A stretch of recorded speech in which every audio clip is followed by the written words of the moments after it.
Olá, estudantes da EJA, tudo bem? Eu espero que vocês estejam bem. Eu espero que vocês estejam se cuidando, espero que estejam em casa e, principalmente, estejam aprendendo com as nossas aulas. Estamos preparando todo esse material com muito carinho, esperando que vocês estejam aproveitando ao máximo esse tempo e a oportunidade que vocês têm de conhecer coisas que estão enriquecendo o momento de vocês e que esse momento seja frutífero, ou seja, traga bons frutos para todos nós, mesmo sendo um momento difícil. Vamos lá? Hoje temos mais uma aula de geografia.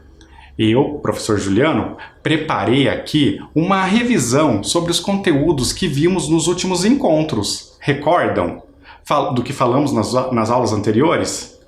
Olhem lá, na aula anterior falamos sobre a hidrografia. Sabem o que é hidrografia? É o estudo das águas do nosso planeta. Vejam, a água, ela pode se encontrar em 3 estados. Ela pode estar no estado sólido, no estado líquido e gasoso, certo? Vejam aqui na tela de vocês os exemplos que nós temos para esses estados da água. Estado sólido. Vocês normalmente abrem a geladeira e encontram um gelo, não é mesmo? Aqui nós temos exemplos. As geleiras e os icebergs. Vejam as imagens. As geleiras, elas podem ser representadas por aquele gelo que nós encontramos sobre a superfície terrestre. Vejam ali na foto o Monte Everest. Ao lado nós temos um iceberg. É um bloco de gelo que está no oceano.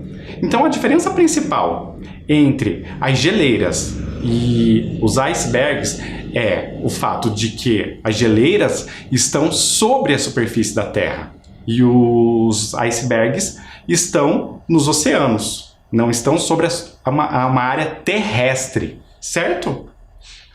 Aqui nós temos também uma explicação sobre a água no seu estado gasoso. A água no seu estado gasoso pode ser percebida na atmosfera. Lembram que talvez quando vocês assistiram outras aulas ou mesmo numa consulta médica, vocês ouviram a expressão a umidade do ar faz bem, e faz bem sim, porque ajuda no processo respiratório. Então a água está até o nosso redor, na atmosfera. E agora o próximo estado da água, o estado líquido. Vejam só na tela os exemplos que eu trouxe. Temos ali o rio Nilo, no Egito. É uma representação da água em seu estado líquido. Precisamos da água em seu estado líquido, principalmente por causa das atividades econômicas, ela dá vida às plantações. E também uma coisa que chama a atenção, e falamos na aula anterior, é que as águas dos rios têm origem em uma nascente. E ela pode ser uma nascente que, para alguns, pode até parecer insignificante, um olho d'água, como é chamado popularmente, uma mina d'água, e pode formar um rio imenso, como é o caso do rio Nilo. As lagoas, o lago que tem ao lado, que nada mais é do que a água do rio represada em um determinado espaço. Temos também ali as águas do oceano. Recordam que em algumas aulas anteriores eu até falei que o nosso planeta possui uma grande quantidade de água. Ele é formado por uma grande quantidade de água. Porém, a maior parte dessa água é água salgada, não é a água doce, a qual podemos consumir. E também falamos sobre a hidrografia, né? Os rios do estado do Paraná.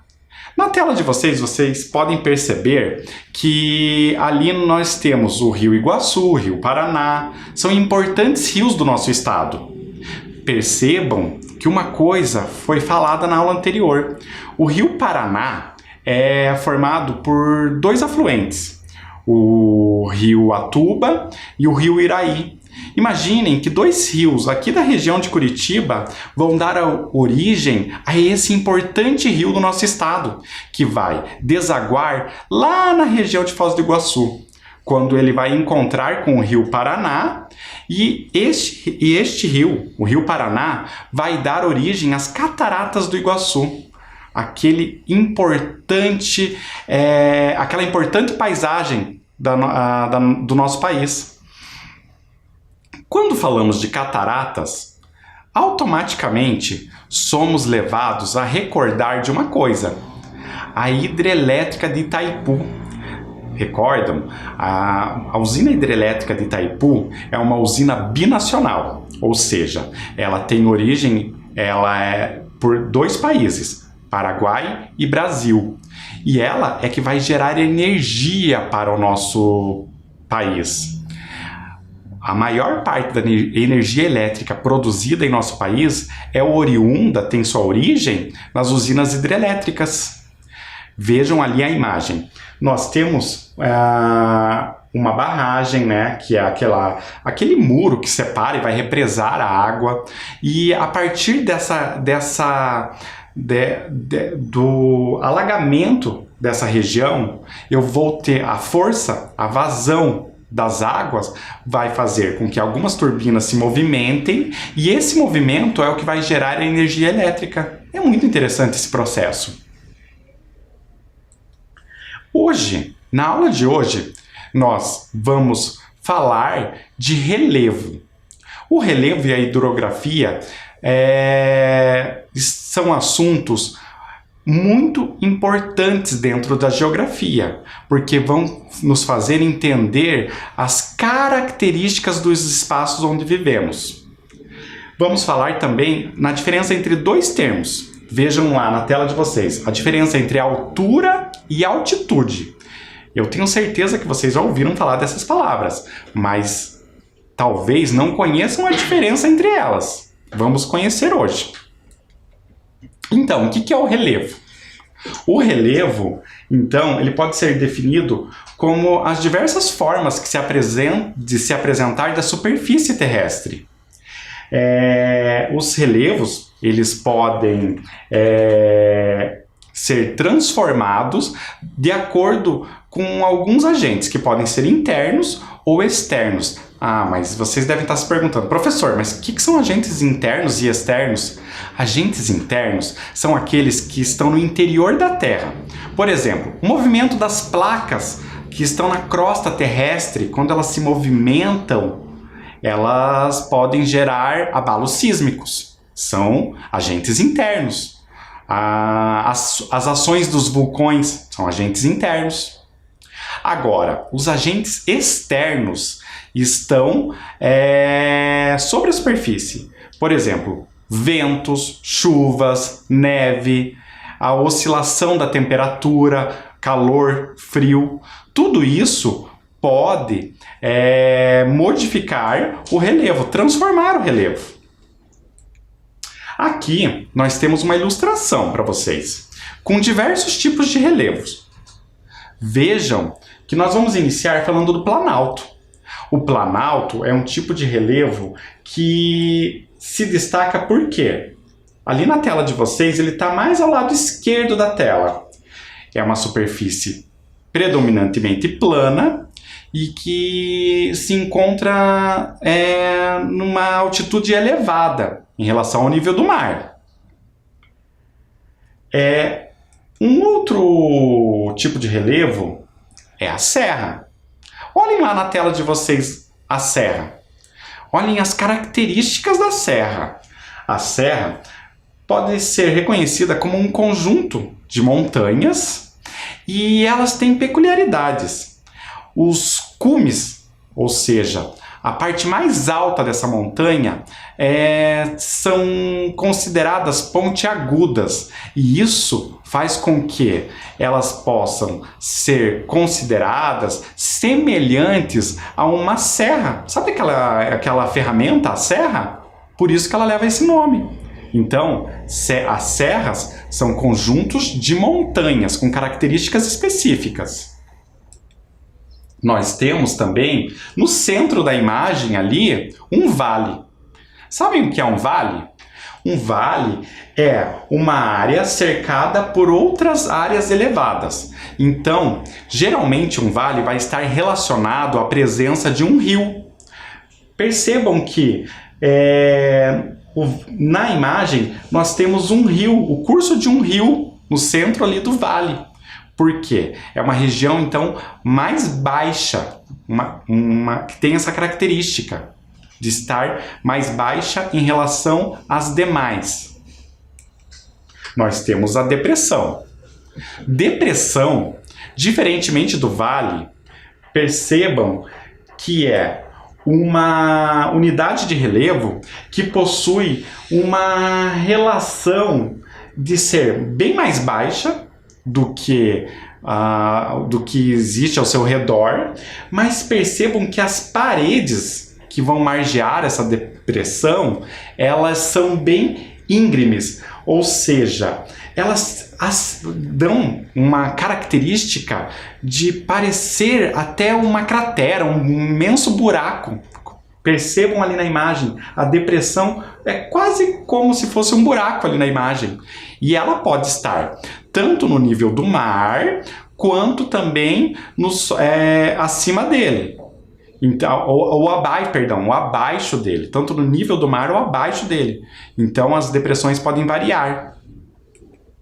Nós temos também a cordilheira. Olhem na imagem a cordilheira. Lá atrás da serra, pessoal. O que a cordilheira tem de característica?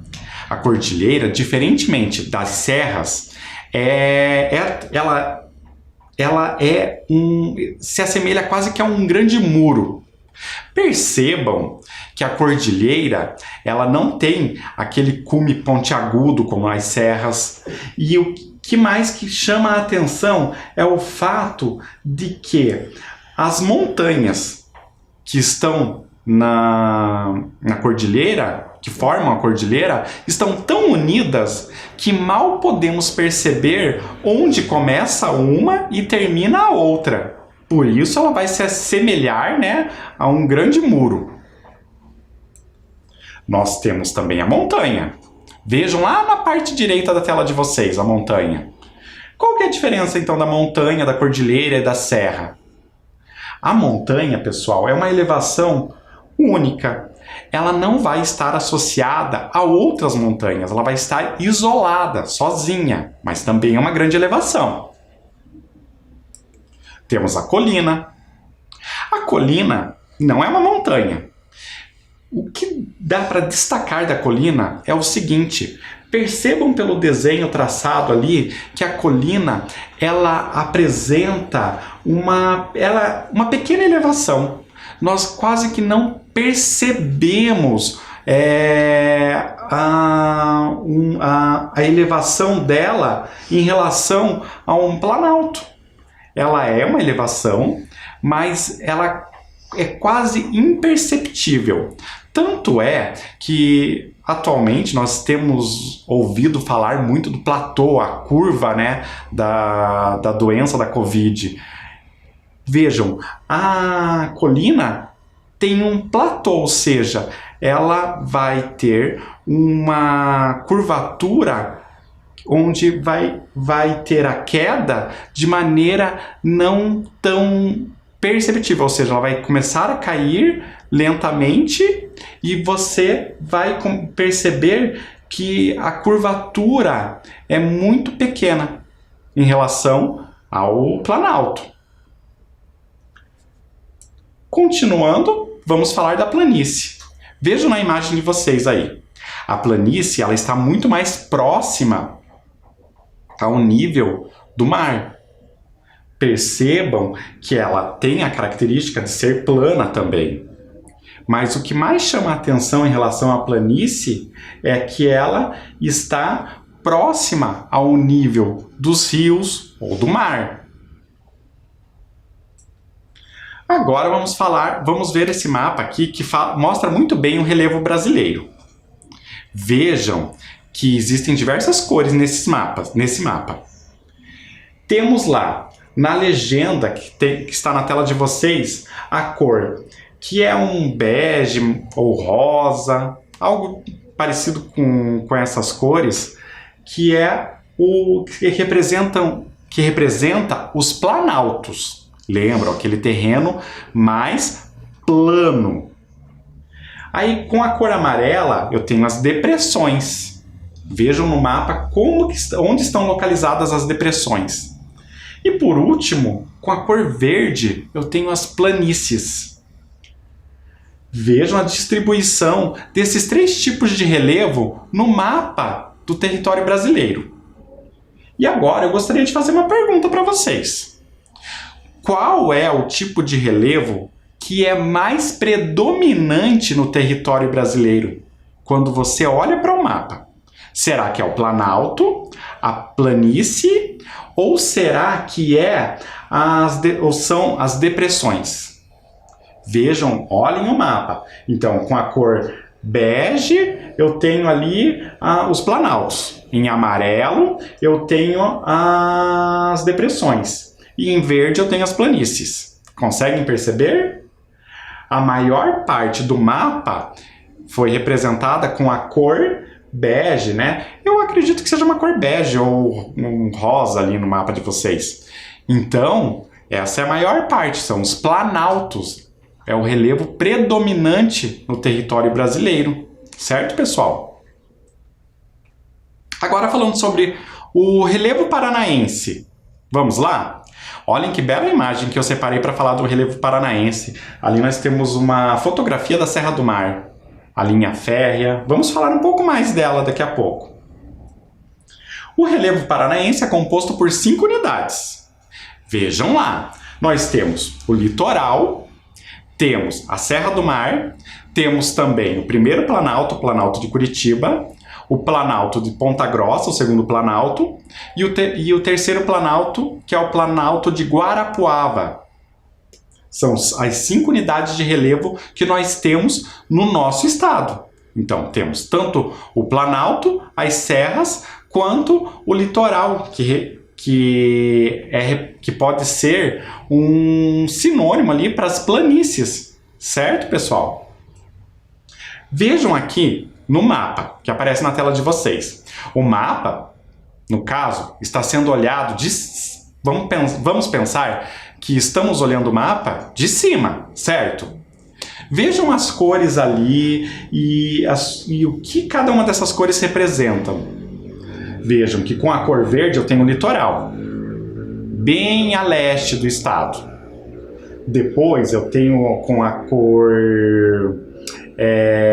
com uma cor laranja, as serras, a Serra do Mar. É uma faixa bem estreita que separa o litoral do Planalto de Curitiba, que está representado com a cor rosa.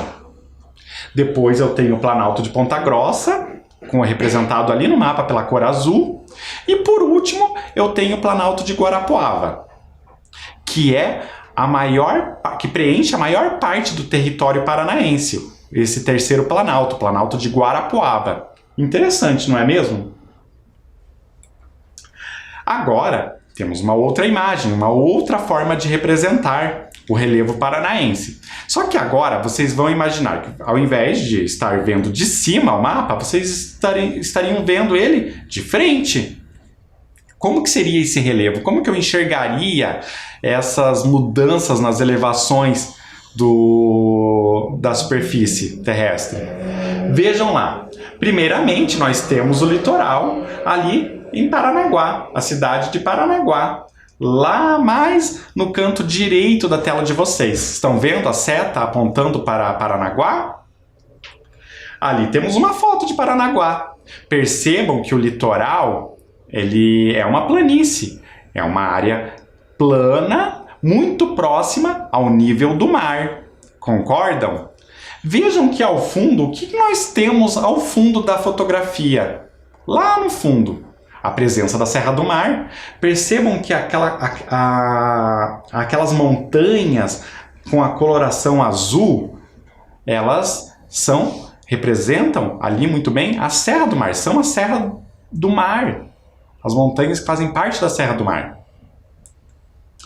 Agora, nessa mesma representação, eu tenho a Serra do Mar lá representada, né, na imagem. Percebam, olha a distância que tem entre o mar, o oceano, e a parte mais alta da serra, que tem mais de 1.100 metros. Vejam que o que eu tenho ali é uma altitude muito elevada. Recordam que eu falei anteriormente que hoje iríamos aprender a diferença entre altura e altitude. E o que seria isso? A altitude, pessoal, é a medida que eu tenho de altura em relação ao nível do mar. Por isso, a Serra do Mar, ali, tem uma altitude de 1.100 metros em relação ao nível do mar. Então, bem lá abaixo, na imagem onde está Paranaguá, ali, eu estou no nível do mar, o litoral. Então, 1.100 metros acima, eu tenho a Serra do Mar. Olha como é alta a Serra do Mar. A parte mais alta da serra, claro. Então, isso é a altitude. É a elevação em relação ao nível do mar. E a altura é a medida que nós temos. Qualquer corpo pode ser medido em relação a qualquer espaço. Por exemplo, em relação ao solo, qual é a sua altura? Então, essa medida é chamada de altura e não de altitude. Perceberam a diferença? Continuando. Nós agora temos ali uma fotografia representando muito bem a Serra do Mar. Percebam ali o conjunto de montanhas. Temos 1, 2 montanhas, 3 montanhas. Juntas, elas formam a serra. Certo, pessoal?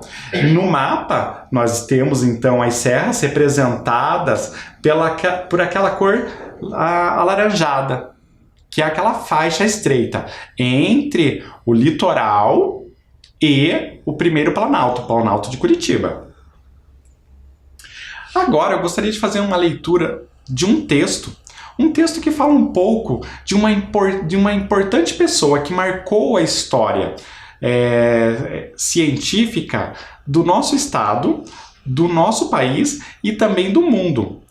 É um texto que fala sobre Reinhard Mach. Vamos ler? E daqui a pouco eu falo um pouco mais sobre ele. O ponto mais alto de toda a Serra do Mar é o Pico do Paraná. O reconhecimento da grandiosidade deste importante patrimônio natural se deve a Reinhard Mach, o geólogo e explorador alemão que viveu a maior parte da sua vida no Brasil. Mudou-se para o Paraná para trabalhar como engenheiro de uma empresa de mineração em 1923. E logo iniciou uma série de expedições pioneiras pelo estado, conquistando o título de primeiro naturalista do Paraná. Foi ele o conquistador do Pico do Paraná, o mais alto do estado. Ali nós temos uma fotografia do geólogo. Por que eu gostaria de falar um pouco de Reinhard Mach? É um nome difícil, é um nome alemão, não é mesmo? Porque ele foi um grande desbravador e por meio dos seus estudos ele conseguiu detectar a altitude do Pico do Paraná. Então a parte mais elevada do relevo paranaense. Aqui nós temos algumas fotografias que mostram muito bem como eram as expedições de Mach pelo Paraná. Vejam os acampamentos.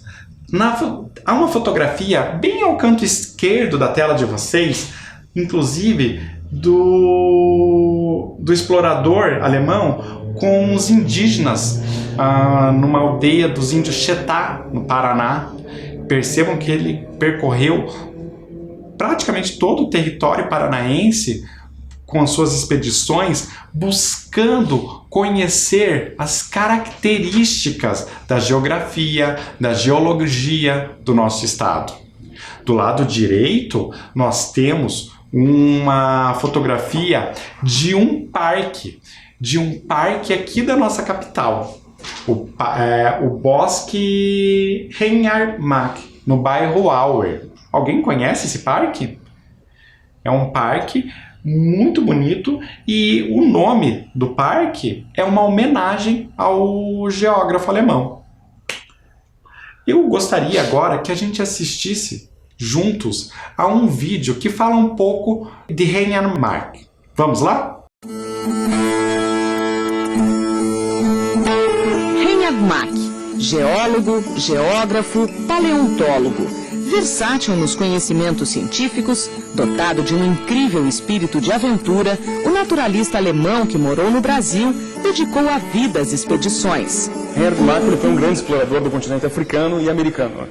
Um dos grandes feitos dele científicos foi descobrir a pintura rupestre da Dama Branca na África, na Namíbia, atual Namíbia, onde obteve grande fama internacional.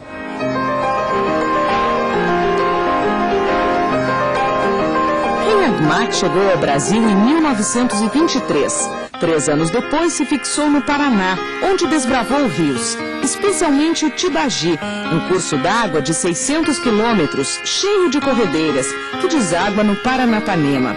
Já naquela época, Mack registrou a caça aos diamantes no leito do rio e a morte da onça-pintada por garimpeiros. O animal era abundante na região. Locais como este aqui desapareceram, inundados para a construção de uma barragem. No ano de 2003, um grupo de ambientalistas e estudiosos desceu o mesmo trajeto que o Mack fez, registrando e fazendo análises ambientais do cenário atual do estado do Paraná. E o que mudou aí? Bom, infelizmente o cenário hoje é desalentador, porque nós temos menos de 1% da cobertura florestal do estado do Paraná que Mack já havia percebido naquela época. A exposição marca o resgate do acervo sobre Reinhardt, que ficou desaparecido por 40 anos. Foram recuperadas mais de 3.000 fotos e 15 horas de filmagens em película de 16 milímetros das viagens feitas pelo naturalista, que descobriu uma nova tribo indígena. É incrível que em 60 anos existiam índios ainda que não eram conhecidos pelo homem, né? Ele fez uma expedição científica no interior do estado e detectou aqui a presença dos índios Chetaus no estado do Paraná. Testemunha da destruição das florestas europeias, Mack previu o que aconteceria com as matas paranaenses. E ele fotografou e documentou as queimadas, né, o ciclo da madeira num estágio muito veloz no estado do Paraná. Hoje restam menos de 1% das florestas com araucárias. Durante a COP8, a Conferência Mundial de Biodiversidade, o governo federal anunciou a criação de novas unidades de conservação para tentar salvá-las. Ele deixou todo esse acervo, esse registro fotográfico, para tentar criar uma percepção das coisas, da violência que o homem interage com a natureza e tentar conscientizar que a gente tem que mudar esse estado de coisas, senão a gente não vai deixar absolutamente mais nada. Já está difícil, né? Mas se continuar nesse ritmo, não vai haver mais nada para as próximas gerações.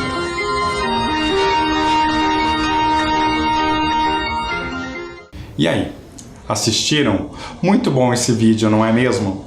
É interessante fazer esse resgate e compreender a história, o que faz parte do universo onde vivemos, a história do nosso território, a história do nosso estado, não é mesmo? Continuando, eu quero, falando ainda um pouco então sobre Mack, eu queria que vocês me ajudassem nesse cálculo aqui, ó. Quantos metros o Pico do Paraná tem a mais que o Pico do Marumbi?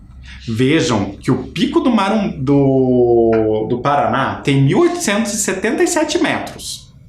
E o Pico do Marumbi tem 1.539 metros. Vocês perceberam que o Mack foi responsável por chegar à conclusão, né, perceber que o Pico do Paraná tem 1.877. Então ele percebeu que esse sim é o ponto mais alto do estado. Mas antes se reconhecia como o pico mais alto, o ponto mais alto, o Pico do Marumbi, 1.539. Agora a gente precisa fazer uma operação, uma subtração para obter esse resultado. Vocês conseguem? Estão acompanhando as aulas de matemática? Vamos lá? Consegue imaginar qual é esse resultado? Eu vou dar o resultado agora para vocês, mas eu gostaria que vocês exercitassem aí também a matemática para vocês perceberem como as coisas estão relacionadas. Olhem lá, pessoal. Então, o pico do Paraná é 338 metros mais elevado, né? Mais alto, né? Ele tem uma altitude maior do que o pico do Marumbi.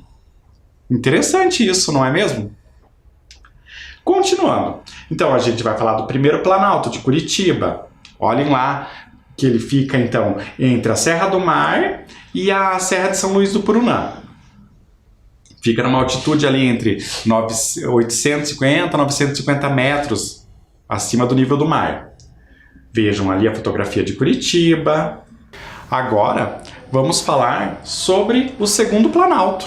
O segundo planalto, então, Planalto de Ponta Grossa, fica entre Curitiba e a serra, entre o Planalto de São Luís do Purunã e a Serra da Boa Esperança. Vejam ali que o Planalto de Ponta Grossa também tem uma oscilação na sua altitude. Ele vai entre 500 até 1.200 metros de altitude. Ou seja, na parte mais baixa ele tem 500 metros de altitude. E na parte mais alta, 1.200 metros. Aqui nós temos Ponta Grossa, representada na fotografia. E depois o terceiro planalto. Vejam ali o Planalto de Guarapuava, que é o mais extenso. Ali ele fica, pela representação vocês conseguem ver muito bem, que ele fica então entre a Serra da Boa Esperança e o Vale do Rio Paraná. Vejam que a parte mais baixa do terceiro planalto tem uma altitude de 100 metros acima do nível do mar. E a parte mais alta tem uma altitude superior a 1.200 metros. Agora, nós temos uma fotografia do terceiro planalto ali, né, com a cidade de Guarapuava. Eu gostaria de mostrar aqui um mapa que mostra muito bem um mapa topográfico, que é o mapa do relevo, né, um mapa que representa o relevo. Vejam que à direita nós temos uma escala de cores que vai entre o azul até o branco, né? E essas cores vão definir a altitude de determinado espaço. Percebam que Curitiba está a 935 metros acima do nível do mar, tem essa altitude. Depois nós temos Ponta Grossa, né, com 975 metros. Depois nós temos Guarapuava, com 1.130 metros acima do nível do mar. Vejam que todos esses planaltos, né, todas essas cidades também, elas estão representadas ali no mapa topográfico com a cor vermelha, ou seja, uma altitude bem elevada. Depois nós temos a cidade de Foz do Iguaçu. Olha lá, a altitude, 184 metros acima do nível do mar. Lembram que eu falei que a foz lá do Rio Paraná, ela tem uma altitude muito baixa. Por isso que os rios correm naquela direção. Agora temos uma atividade. Vamos fazer juntos. Relacione os tipos de relevo às imagens que os representam. Temos lá depressão, planalto, planície, serra. 4 tipos de relevo. E temos as imagens. A primeira imagem ali eu tenho um terreno bem plano, uma plantação. Será que é a depressão, o planalto, a planície ou a serra? Se você marcou ou acredita aí que seja o planalto, você acertou. E a foto da praia é a planície. Vejam, o litoral é representado pela planície. Depois nós temos a terceira imagem lá, que representa bem ao fundo lá o conjunto de montanhas, a serra. E por último, vejam aquelas quedas que são muito características das depressões. ou seja, aqueles terrenos onde nós temos uma queda bem íngreme, né? Então, planalto, planície, serra e, por último, depressão. Agora, eu gostaria de propor um exercício. Eu gostaria que vocês pegassem o caderno de vocês, a caneta, colocassem a data, porque nós vamos fazer um exercício. Vamos lá. Escreva o nome dos tipos de relevo representados. Então, eu tenho as imagens e vocês vão completar aquelas palavras que irão completar o nome do tipo de relevo representado pela imagem. Vamos lá? Eu vou dar um tempinho para vocês copiarem e responderem esse exercício.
Conseguiram?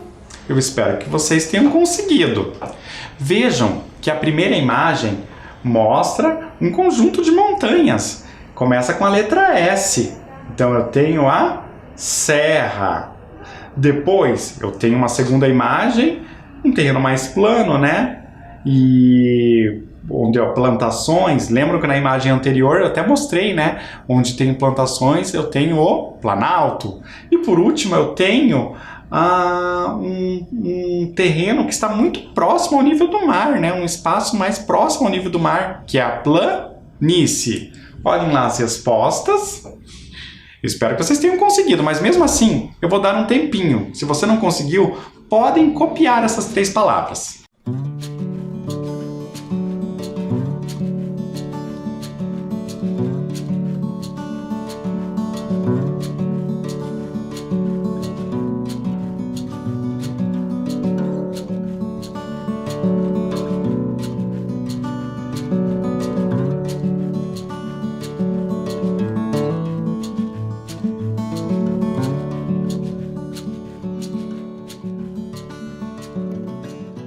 E aí, vamos para o próximo exercício? Vamos lá! Agora, a proposta é a seguinte. Número 2. Escreva abaixo da figura se ela representa a medição de altura ou de altitude? Lembram os conceitos que eu passei para vocês. A altura é diferente de altitude. O primeiro desenho mostra a pessoa medindo, né, tomando a sua medida em relação ao solo. Na segunda imagem, eu tenho lá a água do mar, eu tenho as montanhas, e daí essa medição está sendo feita em relação a uma outra, ao mar. Então, qual delas representa a altura e qual delas representa a altitude? Vamos lá? Vou dar um tempinho para vocês responderem. É só copiar e escrever as palavras na sequência. Qual vem primeiro?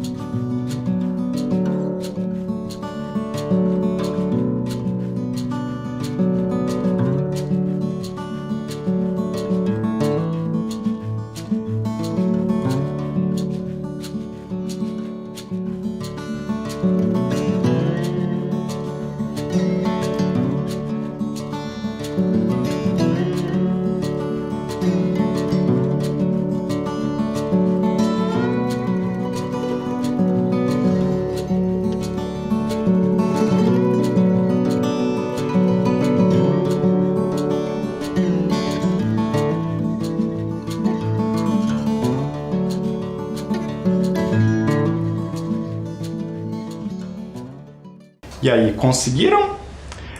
Olhem, a pessoa que está medindo a sua altura em relação ao solo, então é a altura, não é mesmo? Na segunda imagem, eu tenho a medição da altura, né, em relação ao nível do mar. Então seria a altitude. Perceberam a diferença? Agora eu tenho um desafio para vocês, uma operação matemática. Eu queria que vocês me respondessem essa questão ali de cima. Se Guarapuava está a 975 metros acima do nível do mar e Curitiba tem 40 metros a menos, qual é a altitude de Curitiba? Talvez alguns de vocês consigam fazer essa conta de cabeça. Outros precisem fazer a conta. Eu vou dar um tempinho para vocês tentarem fazer a conta. Nem precisa copiar o enunciado. Somente a resposta.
E aí, conseguiram responder essa questão? É uma operação de subtração, né? Olhem lá, eu tenho então que fazer aquela conta e descobrir quanto que Curitiba tem de altitude, né? Já que eu passei a altitude eu passei a altitude de Guarapuava, né? Do terceiro planalto. Então eu gostaria de descobrir a altitude de Curitiba, do primeiro planalto. Olhem lá, eu fiz a operação e descobri que a altitude de Curitiba é de 935 metros em relação ao nível do mar. Basta efetuar o cálculo, a subtração. Alguns eu tenho certeza que conseguiram fazer de cabeça essa conta. Pessoal, por hoje a nossa aula vai se encerrando por aqui. Eu espero que vocês tenham entendido, compreendido o conteúdo, mas nós estaremos aqui dando continuidade nas próximas aulas. Certo, pessoal? Até lá, se cuidem. Nos encontramos na próxima semana. Tchau!